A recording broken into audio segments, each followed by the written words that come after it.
gonna update my thumbnail here and get us into the category here. Fortunately, I can't actually go over the patch notes on the PlayStation though. So just give me 1 second and we'll start to go over them. Alright.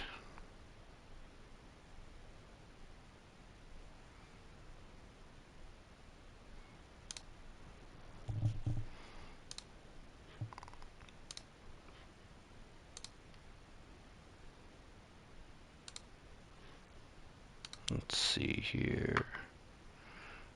Where is the thumbnail?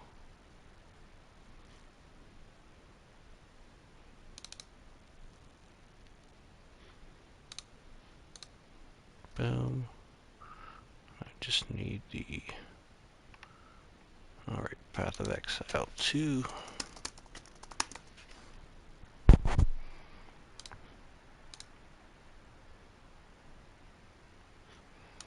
And also I'm going to set up a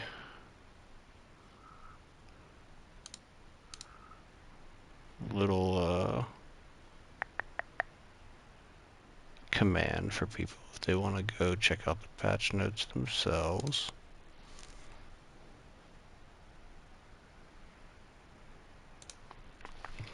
Get this in here.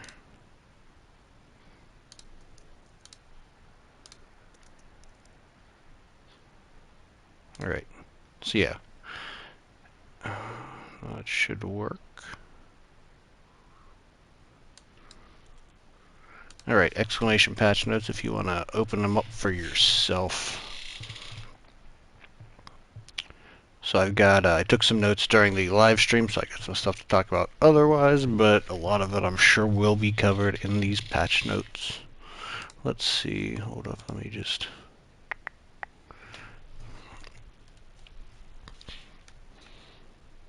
So yeah, it looks like so far you can just kind of see the overview here. We got 21 new skills. Seems about standard for the Druid, plus 30 new supports. Obviously skills and supports apply to everyone, not just the Druid. So the Wolf, Bear, and Wyvern forms are going to be accessible pretty much by everybody. It's got ascendancies with it, being the Shaman and the Oracle. Shaman looks really cool. Oracle, I saw what they were saying, but I did not totally understand it, so hopefully reading through these patch notes, maybe we'll get a little bit better of an idea. If not, I'm sure some other creators and stuff will go more in depth into it, and I can watch them and kind of catch up on exactly how that ascendancy is going to work. So the new league, Fate of the Vaal. Build your own dungeon with 9 new crafting mechanics. Seems extra awesome. I'm very excited about that. We get a new pinnacle boss in its series. We got 11 new unique items plus 9 new lineage. I'm not sure that's included. I don't think that's included in the 11 new uniques. We have Abyss going core, which includes precursors. And overruns are staying, and so is all of the crafting. We have Waystone crafting changes, no more Delirium, and no more Desecrating, which is really nice. And rebalance unique and skills. And they also rebalance the precursors and mods and stuff on everything. Anyway, I'm going to start going over everything. If anybody wants to catch up, you can do !patch notes, and the link to this will come up for you. And if you want me to go back and go over anything, if you maybe missed something, let me know and I will go over that. Alright. Hold up, drink of water first. It's going to be a lot of talking. Sorry I'm late, by the way. I had to go and take care of an IRL side quest before I started this, but I did catch the live, fortunately. Okay, move the cursor. It's pretty awesome that I can access this on PlayStation. Real quick, let me see if I can.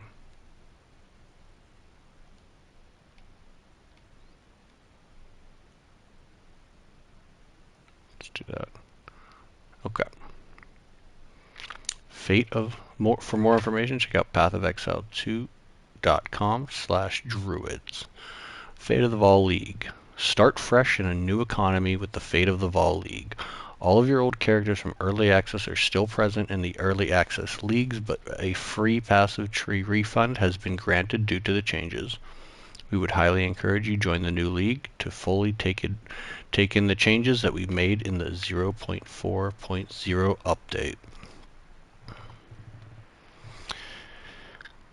In Fate of the Vaal League, you will find remnants of ancient Vaal civilizations scattered throughout Raycast. Now that corruption has returned to the land, the long-dead Vaal structures throughout Railcast are activating and affecting nearby creatures. Sacrifice the afflicted monsters to power the devices, and travel to Lyra Vaal, the ancient temple of Adziri. Gather enough power to modify the temple and create your desired layout. Each room in the temple offers great rewards, from stashes of currency and equipment to something more interesting. Placing rooms next to other rooms that benefit them will level them up. Adding new challenges and rewards to complete more beacons to get more energy to fuel more additions to the temple. Explore the Queen of the Vaal's opulent temple during the height of her power in the capital of the ancient empire. With the power of the beast, Adziri plans to risk the entire civilization in pursuit of eternal youth. Can she be stopped? Her royal architect and devoted followers will work against you, but perhaps the past is not set in stone. There are standard, hardcore, and solo self-found variations of Fate of the Vaal available. They have the same core mechanics and items, and you can create private league versions of these. Okay, so just to let you know, like I said before, I have some notes on this. So if anyone is A, curious, let me know, or B, doesn't understand anything at all, I will pull up the notes and check it out. They're a little bit I don't want to say they're out of order, but they go by, my notes are basically, so the Druid notes are first, and then the core mechanic, and then miscellaneous, everything else. But the new content and features overview would be: added the Druid, added the Oracle and Shaman ascendancies for the Druid, added over 20 new skills, primarily primal skills, added over 35 new supports, also introduced over 8 new lineage supports. I believe they said 9 specifically, so over 8 is 9. Much more powerful supports that are only available in the endgame.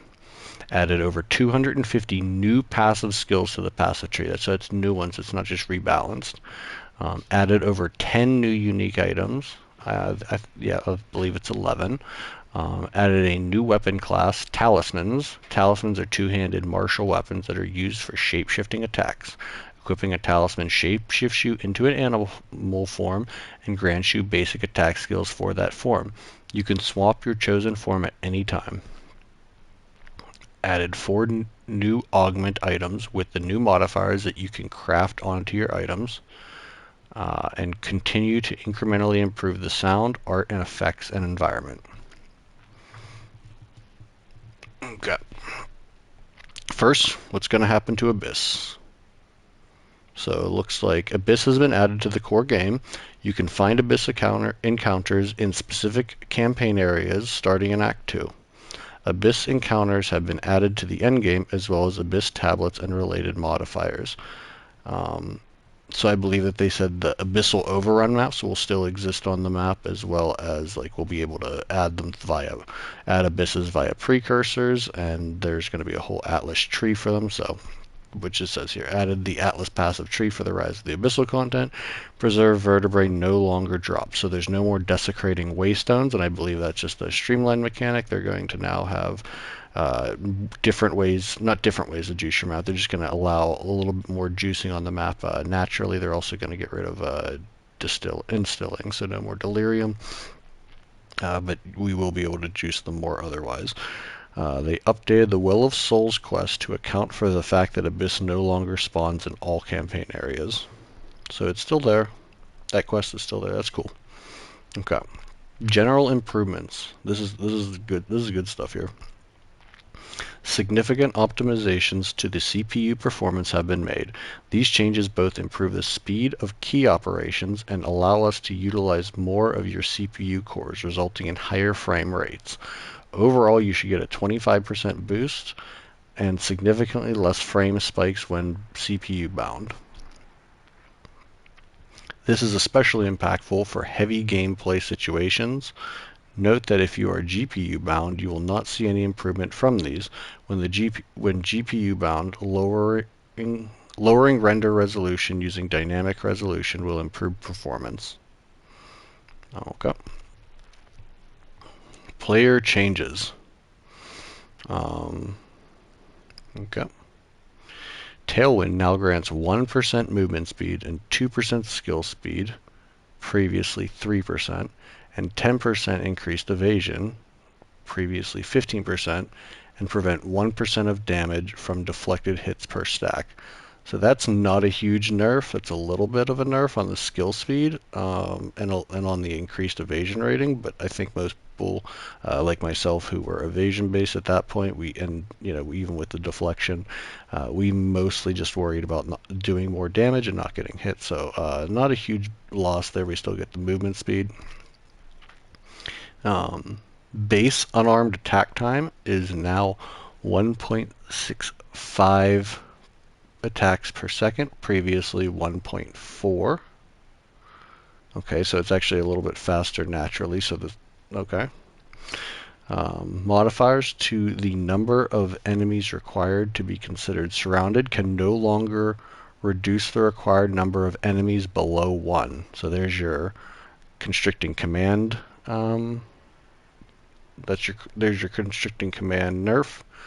You basically always have to have at least one enemy around you to be surrounded. Therefore, you cannot zoom around the map with constricting command on with 0 enemies around you as if you're surrounded. Rage regeneration now pauses rage decay similarly to other means of gaining rage. This means that your rage will never decay while it is regenerating. Okay. I didn't know that was a problem, but I did not really run too many crazy rage builds. I mean, I guess I did with my Hollow Palm, but it wasn't like that wouldn't have been a big deal in the campaign, at least for me. All rage spending costs have been changed to 10 rage. Rage no longer causes visual effects on your character until you have 10 or more rage so that you know when you can use the abilities. I guess this is also important because the bear in general, the shape-shifting forms use rage a lot more, especially the bear form, it seems like. But we'll get into that, I guess, too. Physical damage reduction from armor can no longer cause a hit to deal 0 damage. This is mostly targeted at preventing cases where multi-hitting players could deal 0 damage to armored monsters at very low levels. In these cases, the hit will now deal 1 damage. Okay, that sounds okay. Doesn't sound like a huge nerf to players. Seems like it says more of a nerf to the armored monsters, which is always good. Hold up, let me pull this up. All right, we got igniting aura effects, including ignited ground, no longer apply infinite ignites. Instead, they apply regular ignites with standard duration and will reapply them after they expire the next time the aura applies flammability to that target. The same as if ignite had been removed from the target. So I assume this is going to just basically make it so ignited ground is not going to destroy you nearly as badly. It's not going to zap your life and energy shield even if you have 75% resistance like it does right now. Like I've got capped resistances. I can't spend more than a couple seconds on it without it messing me up pretty heavily. So that's a good thing. Of course, it's probably a little bit of a nerfed to something if you were exploiting Ignite a little bit more, but I don't think that that's the case for most players. In fact, I'd say like 95% of players at least. Alright, so Ascendancy changes. All skills granted by Ascendancies are now automatically activated when granted. Some previously required the player to manually activate them. Okay. For Deadeye, Wind Ward has been removed. Okay, hold on, let me, in fact, let me pull up the passive tree real quick. Or I'll just look things up. So we can actually say what was removed. So Wind Ward is an Ascendancy skill exclusive to the Deadeye class. So what it did was 3% less damage taken per Tailwind. So yeah, so you're not, they nerfed damage reduction. I don't think that's, I mean, that is actually a really big nerf because it's effectively 30% less damage taken when your Tailwind's going, and when you're raging, but at the same time, like, I think that it's such a squishy build that, you know, you basically can still get hit by big slams anyway, which are like the #1 culprit of deaths in my opinion, or getting knocked off your row, of course. Bullseye now requires called shots. Bullseye now applies 10 critical weakness. Hold on. Stop. Sorry, my laptop's bugging out a little bit. Alright, so Bullseye now requires called shots.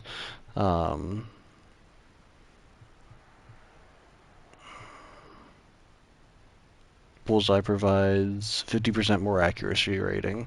Okay, that's whatever, I think. I don't think that's a huge nerf for most people. I don't think, yeah, we don't think anyone was running it, at least for the Deadeyes right now.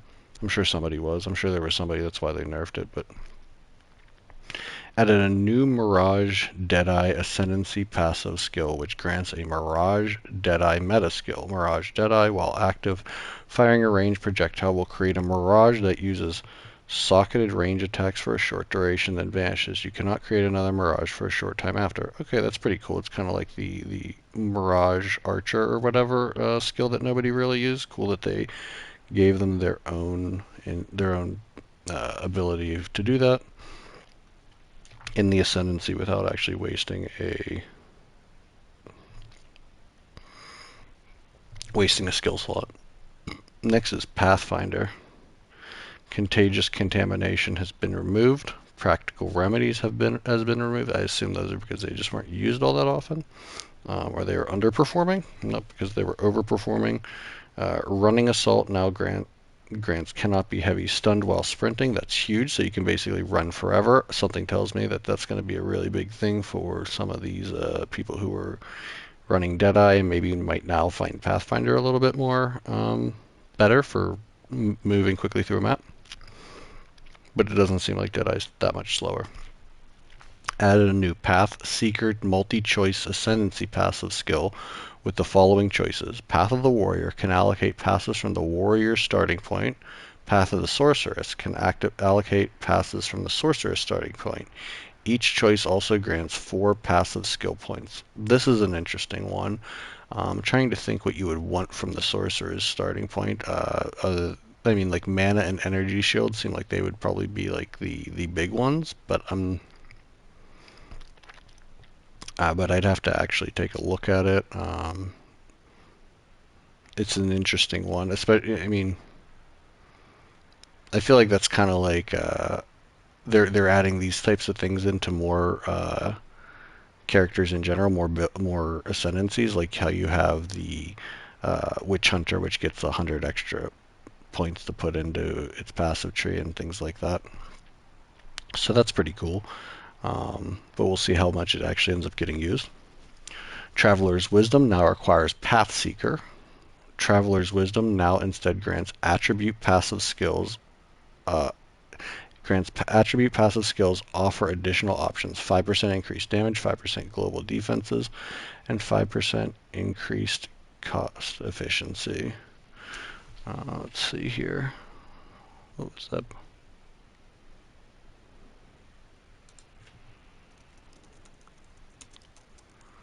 So Traveler's Wisdom, let me get an idea of this because I've never played Pathfinder. Okay, so it opens up a distinct skill tree tailored to that subclass. It grants 5, so it just basically gives you 5 passive points. So yeah, it basically just gives you up to 5. So, okay, so those are basically the additional options it gives you. Okay, those are pretty good. I mean, if you just get one or the other, I think you're definitely going to go into damage. Why wouldn't you? Okay, Amazon. Elemental Surge reworked. We'll have to see what that means. Oh, I guess. Grant skill. Elemental Surge now provides when you consume a charge trigger Elemental Surge to gain 3 lightning surges. Okay, Lightning Spear is back. Just kidding. Surging Avatar reworked now provides when you consume a charge trigger Elemental Surge instead gain 2 cold lightning and fire surges. Okay, interesting. Ritualist. Ritual sacrifice stolen modifier duration is 82 to 120 seconds. Okay. From gem level 1 through 20. Previously 15 to 19.75. So that's a huge buff. Quality is now plus 20 seconds to stolen modifier duration. So you can get up to like 100 and so over 2 minutes of the stolen modifier. That's crazy. So that's like as big as the headhunter buff. It went from 15 seconds to 60 seconds last league. Corrupted Life Force now also has you deal 15% more damage to enemies affected by Blood Boil. Okay, that's cool. 1 second here.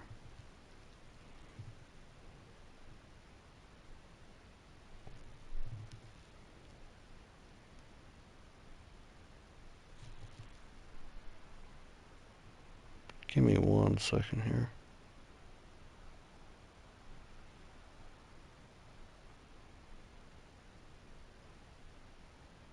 Okay. Hold up, I just got a couple notifications back to back. Nothing crazy, just okay. So, Warbringer. Imploding impacts now also grants fully broken armor you inflict, increasing all damage taken from hits instead. Okay, that's cool. The Ancestral Warhorn minion summoned by Warbringer's answered call notable now more consistently hits close-up enemies with the second attack of its slam attack. Well, I mean, that sounds like a buff. I've never played Warbringer, and I've only even been somewhat around Warbringer's minions. I've seen other people play it, but I've never, not extensively. So that sounds pretty helpful. I mean, if they got two close-up attacks and they're missing one, that's like a 50% buff, right? At least that's what you'd think. Surprising strength has been removed. Okay. Crushing impacts now also grants 25% more damage against heavy stunned enemies. Huge. That's huge for Titan. Added a new Mountain Splinter Ascendancy passive skill, which grants every third slam skill that doesn't create fissures, which you yourself causes 1 additional aftershock ahead. Okay. Okay. That sounds like a big buff. I mean, it's not like a lot of buffs to Titan, but there's a couple, and it looks like there's a lot more to Smith. And this is where I'm holy crap. I'm very interested in this, because I really like the Smith of Kitava in 0.2, then they nerfed the hell out of it. So, hold on, let me pull up,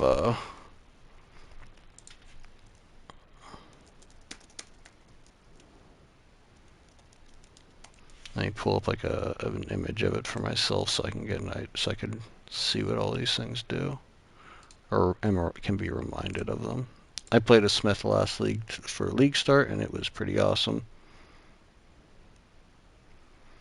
Okay, so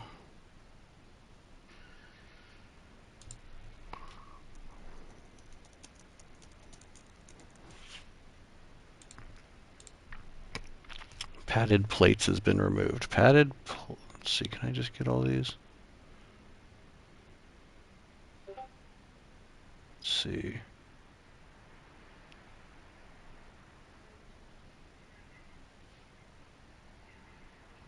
course, it's the last one I look up. All right. So no longer grant. So padded plates 75 to cold resistance is no longer available. Leaded lining, which I believe is the lightning resistance, and the heavy bracing has been removed. So it still does the 75 to fire. Let me see, where's heavy bracing? Heavy bracing, which grants 100% increased stun threshold. Okay, so we still have the fire. We can still do the fire res stacking. Added Katavan imprint in place of padded plates, which causes body armor to grant 60% increased glory generation. Okay, that's not like terrible considering so many of the things relied on glory and it was very difficult to get it on certain enemies. We'll see how that plays out. Added spike plates instead of lead lining, which causes body armor to grant 100% thorns damage. I've never played a thorns build. I heard they're strong, but I also heard they're pretty boring to play, which makes sense. Added tribute to Utula in place of heavy bracing, which causes the body armor to grant 30% increased spirit. Okay. Okay. I guess that would just make it easier lowering the spirit requirement for things like scavenged plate.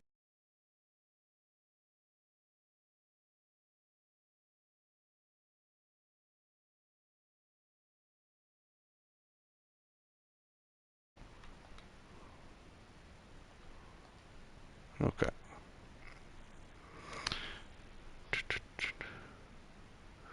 Internal layer now reduced. Hold on.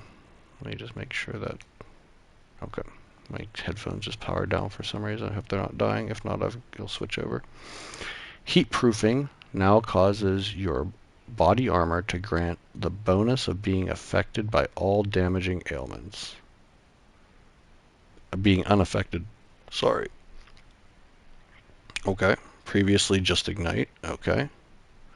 The fire spell on melee hit skill granted by Heat of the Forge on Smithikotava now costs no mana when triggering socketed spells. It now also grants 10% increased damage per level up to 200% damage at gem level 20. Let's see. That was which one? Fire spell on melee hit.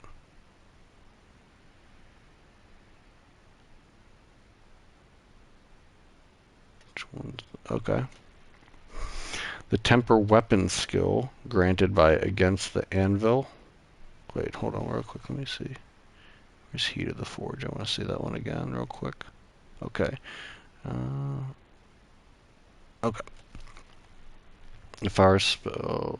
The temper weapon skill granted by against the anvil on Smithikotava, which is the one where you hit your hammer on the anvil that pops out of the ground, now costs no mana. The combust triggered by its empowered attacks now deal 25% more damage at all levels and has a base radius of 3 meters instead of 2.5. So that's a big buff on the damage, little buff on the radius. I think this skill's a little bit too slow still. I mean, it's probably fine for certain things. Like if you're bossing, you can pretty much set up with it, but the Manifest Weapon skill. Oh my, okay, this one was pretty useless. Granted by Living Weapon on Smithikotava. This is the minion skill where you can call a duplicate of your weapon to attack for you.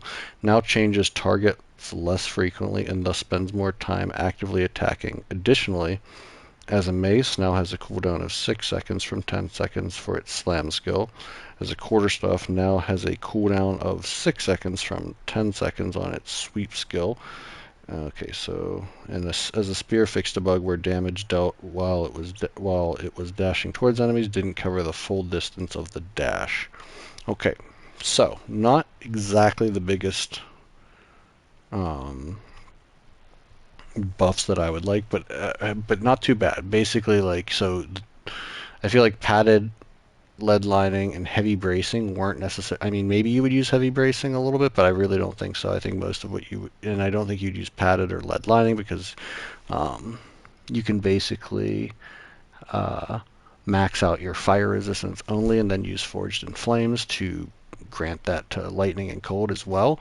So it replaces those with more useful things. Specifically, I think the glory generation and the spirit. Probably the glory is probably the number one because glory was kind of a pain in the butt.